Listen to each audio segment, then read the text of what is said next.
আসসালামু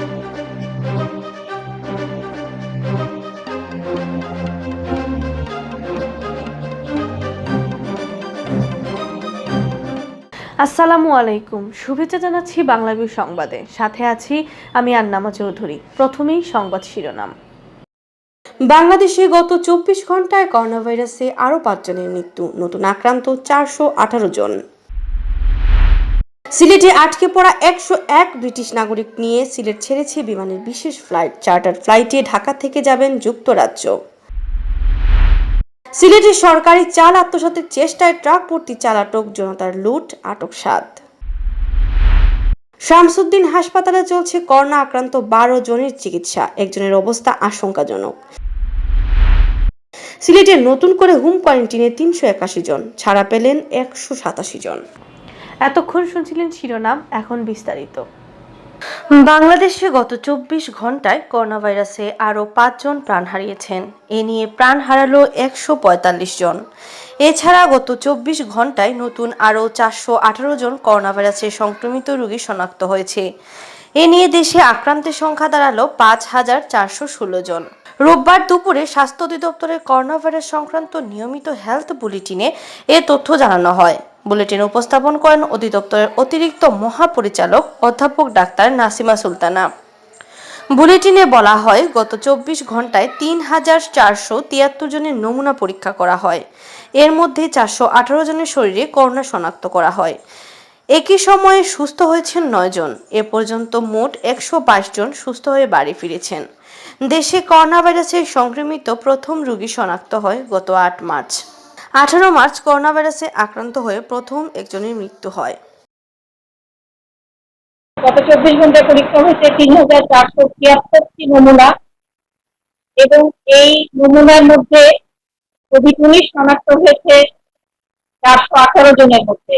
এ পর্যন্ত কোভিড-19 5416 জন এবং আমরা এ পর্যন্ত পরীক্ষা করেছি 46,589 জন এবং আমাদের গতকালের নমুনা সংগ্রহ ছিল 3680টি।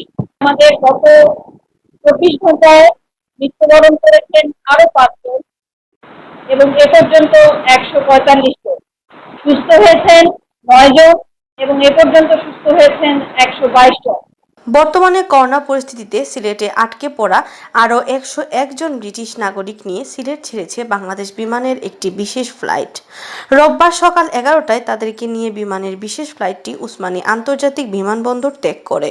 উসমানী বিমানবন্দরের ব্যবস্থাপক হাফিজ আহমেদ জানান, যুক্তরাজ্যের 101 জন নাগরিককে নিয়ে বিমানের বিশেষ চার্টার্ড ফ্লাইট ঢাকার উদ্দেশ্যে সিলেট ছেড়েছে। ঢাকা থেকে ব্রিটিশ এয়ারওয়েজের একটি ফ্লাইটে তারা যুক্তরাজ্যের উদ্দেশ্যে যাত্রা করেন। এর আগে গত 21 এপ্রিল একটি বিশেষ চার্টার্ড ফ্লাইটে সিলেট থেকে প্রথম দফায় 156 জন, 23 এপ্রিল দ্বিতীয় দফায় 156 জন ও 25 এপ্রিল তৃতীয় দফায় 122 জন সহ সর্বমোট 424 জন যাত্রী নিয়ে যুক্তরাজ্যের উদ্দেশ্যে সিলেট ছেড়েছিলেন। সিলেটে জকিগঞ্জে 10 টাকা দামে সরকারি চাল আত্মসাতের চেষ্টায় সময় ট্রাক ভর্তি চাল আটক করেছে জনতা। পরে শতাধিক বস্তা চাল জনতা লুট করে নিয়ে যায়। চাল আত্মসাতের চেষ্টা ও লুটের ঘটনায় পুলিশ 7 জনকে আটক করেছে।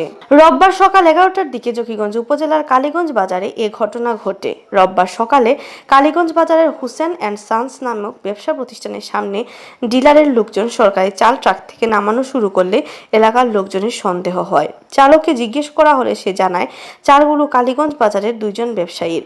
এ সময় চালক সরকারি চালের কোনো চালানপত্র দেখাতে না পারায় উপজেলা প্রশাসন ও পুলিশকে খবর দেওয়া হয়। পুলিশ আসার আগে এলাকার কিছু লোক চাল লুটে নেওয়া শুরু করেন। ট্রাক থেকে শতাধিক বস্তা চাল লুট হয়েছে বলে স্থানীয় সূত্রে জানিয়েছে। খবর পেয়ে জকিগঞ্জ উপজেলা নির্বাহী কর্মকর্তা বিজন কুমার সিংহ, জকিগঞ্জ সার্কেলের অতিরিক্ত police super Sudipta Roy, OC Mir Mohammad Abdul Naser তাৎক্ষণিক ঘটনাস্থলে যান। জকিগঞ্জ থানার ওসি মীর মোহাম্মদ আব্দুল নাসের জানান, সরকারি চাল আত্মসাতের চেষ্টা করা হয়েছিল।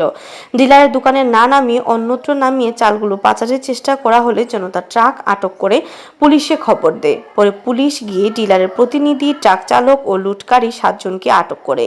কিছু চাল লোকজন লুটে নেওয়ার কথা স্বীকার করেন ওসি। সিলেট শহীদ শামসুদ্দিন আহমদ হাসপাতালে করোনা আক্রান্ত 12 জন রোগীর চিকিৎসা চলছে। এর মধ্যে একজনের অবস্থা আশঙ্কাজনক। তার ফুসফুসে অস্ত্রোপচার করা হতে পারে বলে জানিয়েছেন চিকিৎসকরা। হাসপাতালের আবাসিক medical officer doctor Sushanta Kumar Mahapatra জানান, হাসপাতালে 12 জন করোনা আক্রান্ত রোগীর মধ্যে একজনের অবস্থা কিছুটা আশঙ্কাজনক, বাকিদের অবস্থা মোটামুটি সুস্থতার দিকে। এছাড়া করোনা সন্দেহে হাসপাতালটিতে আরো 7 জনকে চিকিৎসা দেওয়া হচ্ছে। তাদের রিপোর্ট এখনো আসেনি। রিপোর্ট আসার পর বোঝা যাবে তারা করোনা আক্রান্ত কিনা। সিলেটে নতুন করে হোম কোয়ারেন্টাইনে যুক্ত হয়েছেন আরও 381 জন। এছাড়া 14 দিনের মেয়াদ পূর্ণ হওয়ায় গত 24 ঘন্টায় কোয়ারেন্টাইন থেকে ছাড়া পেয়েছেন 187 জন। স্বাস্থ্য অধিদপ্তরের সিলেটের সহকারী পরিচালক ডাক্তার আনিসুর রহমান জানান, গত 24 ঘন্টায় সিলেট বিভাগে হোম কোয়ারেন্টাইনে রাখাদের মধ্যে সিলেটে 95 জন, সুনামগঞ্জে 220 জন, হবিগঞ্জে 32 জন ও মৌলভীবাজারে 34 জন রয়েছেন। আর গত 24 ঘন্টায় আরও 187 জনকে কোয়ারেন্টাইন থেকে মুক্তি দেওয়া হয়েছে। এর মধ্যে সিলেটের 8 জন, সুনামগঞ্জের 107 জন, হবিগঞ্জের 41 জন ও মৌলভীবাজারে রয়েছেন 31 জন। স্বাস্থ্য অধিদপ্তর জানায়, সিলেট বিভাগে বর্তমানে হোম কোয়ারেন্টাইনে রয়েছেন 3280 জন। এর মধ্যে সিলেটে 358 জন, সুনামগঞ্জে 1408 জন, হবিগঞ্জে 1062 জন ও মৌলভীবাজারে 452 জন। এতক্ষণ শুনছিলেন বাংলা ভিউ সংবাদ। রাত 11টায় প্রচারিত হবে সিলেটের আঞ্চলিক ভাষায় সংবাদ। দেখার আমন্ত্রণ রইল। সাথে থাকার জন্য ধন্যবাদ।